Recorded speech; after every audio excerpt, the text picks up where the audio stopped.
and they both join us now. And welcome, it's lovely to see you. And you are wearing the outfit that caused all the trouble. So it's March the 2nd. You're a trainee accountant from Birmingham. You're on the way to Tenerife with 5 friends. What happened? So, as I said, I wore this outfit going through security, going through passport control. Nobody said anything? Nobody said anything at all. I was very hot. I had a jacket with me, actually, because obviously Birmingham's not known for being that hot. So I had a jacket with me, decided not to wear it because I felt personally hot. Got onto the plane, and the first staff said to me, "Excuse me, madam, you aren't dressed appropriately, and unless you cover up, we're going to remove you from the flight." And that was the first contact you had? There's nobody said, "Oh, you haven't got a jacket"? No, nothing like that at all. So, as I said, security, the police, everybody like that, passport control was completely fine. So then the first lady said to me, I needed to cover up, I was dressed inappropriately. And I said to her, happy to do that. Can you just show me where it stipulates this in your policy? And I walked down the aircraft and sat down in my seat. Didn't really think anything more of it. And then the whole plane kind of got filled up, and another air staff came over, a gentleman came over me with the in-flight magazine, and he said, as per page 113 in this magazine, it stipulates it's an appropriate attire policy. What it actually says is customers wearing inappropriate attire, including items with offensive slogans or images, will not be permitted to travel unless a change of clothes is possible. Footwear must be worn on all aircraft. Yeah, of course. So I said that to him, and I could see that, and I said, can you just show me in there where it stipulates that a crop top can't be worn? And he was like, and walked off.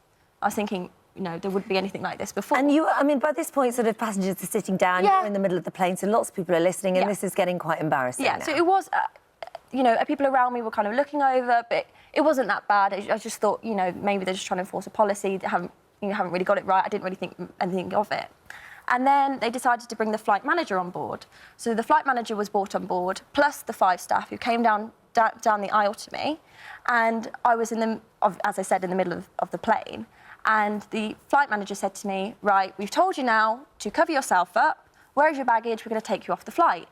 So I unbuckled my seatbelt, got into the middle of the aisle, and I announced to the plane, because the whole plane was listening anyway, I said to the plane, just wondering if anybody deems this outfit to be inappropriate, or if anybody thinks that it's causing offence, because if it is, I'm happy to put a jacket on or change my outfit if it is causing offence to any of the passengers. Everybody sat there, didn't say anything. Right. And that's when the air manager said to me again, right, that's it, where's your bag, we're taking you off the flight. So at any point there, did you think, do you know what, this is actually getting a bit embarrassing, it's all getting a bit loud, I think I'll just put the jacket on? See, it wasn't to me, it was people were saying... Point of principle. Yeah, and it is the principle, but it's also this case of I wasn't wearing a jacket to flaunt or make a point. I wasn't wearing a jacket because I was hot. You were hot. And which is what I said to the first this was as I got onto the plane. Taking time, and I think the plane eventually took off about 20 minutes late, so other sort of passengers were getting a bit disgruntled at this point, and one of them was particularly rude to you. So, as I said... Just don't say exactly. I'm not going to. I wasn't going to. So a gentleman shouted at me, called me a pathetic woman, so loud that my cousin, who was in row 6, I was in row 22, could hear, and he proceeded to swear at me, and the air staff just stood there and said nothing at all. So that was the first, that was the second thing. The first thing was him coming over to me. The second thing was the man shouting at me. And then the third thing was that a gentleman 2 rows behind me was wearing a vest top and a pair of shorts. And I was thinking to myself, I'm getting, targeted and said that my shoulders and my arms are out when a gentleman's got the exact same situation. At what point ever have you been told you can't have your shoulders and your arms out when you're going on holiday to Tenerife? And this is the thing which I'm trying to make.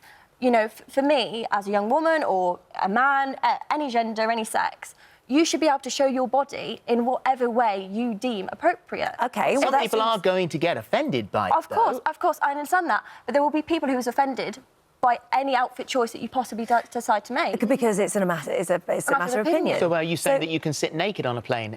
That's my choice, I feel perfectly fine. No, because that's not socially acceptable. So in the same way, anything which you can wear socially out, if you want to sit naked in your house, more than happy to do that if you want to, but anything which you can wear socially into supermarkets or in shopping centres, you should be able to wear it on an airplane. OK, Liz, here is clearly a very bright young woman making her point. Absolutely.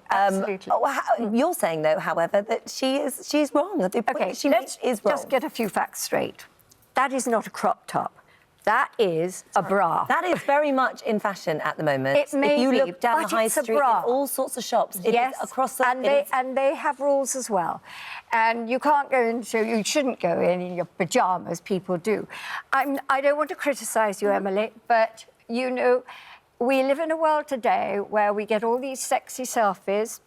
I think we have to wake up and wise up about the fact that you are demeaning what we've been trying to fight for all this time, that, you know, the whole me situation. But isn't what we've been fighting for freedom to choose? You're on an aeroplane. If an aeroplane has a rule, you know, and OK, all it says was inappropriate. You don't think that's inappropriate. Young people today, they don't. Yeah. They could wear hot pants. Which would be perfectly fine. And what would you say if a man got on without his shirt? But that's the same way as a woman getting on without their shirt. You are without your shirt with a bra. She's dressed. So in the same way... No, Phil, that is a bra. That is not a crop top. A crop top is quite different. That is a bra.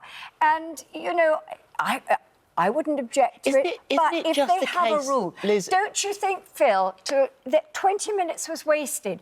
She had a jacket. Couldn't you just diffuse the situation? she was making a point. She was making a point saying, actually, I think I'm dressed appropriately. If we all tried to make a point with everything we didn't like in this world, we wouldn't Which is get exactly on. why they shouldn't have brought it up to begin with. Well, They were Emily, making a point. Yeah, but Emily, I disagree with you. OK, can I just... You have a chance to set an example. Yeah. And when we travel, and I do a lot of travelling and on planes... As do I. And as you know, it gets a bit cold on board. Which is why she bought a jacket to put on. Well, if there's any But she wasn't going for a job needed... interview. She wasn't going for a job interview. She was going on holiday to Tenerife. Not to wear a bra on board. Why? Because, well, sweetheart, I might as well wear my underpants. Do it. What's the difference? Well, then men could wear their Speedos. Fine. They do. The thing is, if you are Phil, on a... would you go on board You wear are- your Speedos and I haven't worn Speedos since I was 12. No, well, would you? I think that at any age, Speedo should be an arrestable offence. However, That is outrageous that you say that. Isn't it just a case of a young person in a young environment where the rules have changed and the people who might be offended are the old fuddy-duddies The rules stick by the old-fashioned Phil, rules? I agree with you. The rules are changing dramatically all the time. We live in a world where things sort of spiral. They go out of control, then they come back again. We then get obsessed with social behaviour and etiquette and everything. What happens is, if we keep, you know, disbanding all these rules, we'll go down to rock bottom. We need to have some sort of standard. Well, interestingly enough, you asked online, you put the picture of yourself and saying, you know, who finds this offensive? They didn't find it offensive at all. And you did get an apology from Thomas Cook. Absolutely, and she did, and that's absolutely correct. Well, they say they got it wrong. But what they did was, it was the way they handled it. Yeah. And they needed to apologise because they made an example of her. There's a way of going about these things without humiliating, you know, a young girl, and doing it gently. I have to stop you there, Liz. You have the final word. Yeah, I just wanted to say that, you know, women, we can be able to represent our bodies in whichever way we want. If somebody else deems it to be inappropriate, you know, that's on them. Being inappropriate and being offensive are two different things. Thomas Cook said, "We're sorry that we upset Ms O'Connor. It's clear that we could have handled the situation better. In common with most airlines, we have an appropriate clothing policy. This applies equally to men and women of all ages without discrimination. Our crews have the difficult task of implementing that policy, and we don't always get it right." Sandra says, "We need to stop shaming women for their clothing. If you don't like it, don't wear it. But you have no right to make anyone else feel uncomfortable because of their outfit choice." And Leanne says, "Bralettes are technically a piece of underwear. If someone got on a plane in a thong and a T-shirt, they'd be asked to cover up." Yeah. Thank you for that. Thank you very, very much. Thank you.